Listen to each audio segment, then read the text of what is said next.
کوئی انسان کسی تجزیے کے تحت کسی دعا وغیرہ کو پڑھ کر اپنے اوپر دم کرتا ہے اور جس سے اس کو فائدہ ہوتا ہے، تو یہ کہہ سکتا ہے کہ میرے تجزیے سے مجھے یہ فائدہ ملا، لیکن نہ یہ تو سنت ہے اور نہ ہی یہ ثابت چیز ہے، لیکن مجھے اس سے یہ فائدہ ہوا ہے۔ اور ایسا تجزیہ جو قرآن و سنت کے مطابق علماء ہوتے ہیں کرتے ہیں، تو اس کو بھی مانا جا سکتا ہے، لیکن یہ نہ سنت ہوتے نہ سب کو عمل کرنا ضروری ہے۔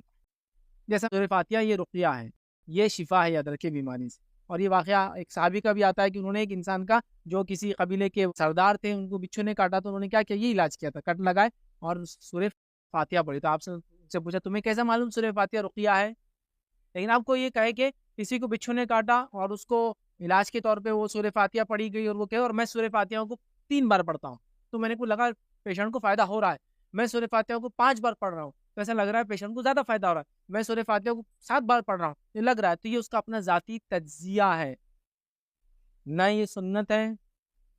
نہ وہ دعویٰ کریں گے چونکہ میں نے پڑھا یہ فائدہ ہوا تو یہی طریقہ صحیح ہے۔ لیکن آپ نے جو جنرل پوچھا برکت کے لیے، لوگ کہتے ہیں 100 بار یہ پڑھو، درود شریف 80 بار پڑھو، اگر ثابت نہیں ہے تو نہیں کر سکتے آپ، ورنہ بدعت میں شمار،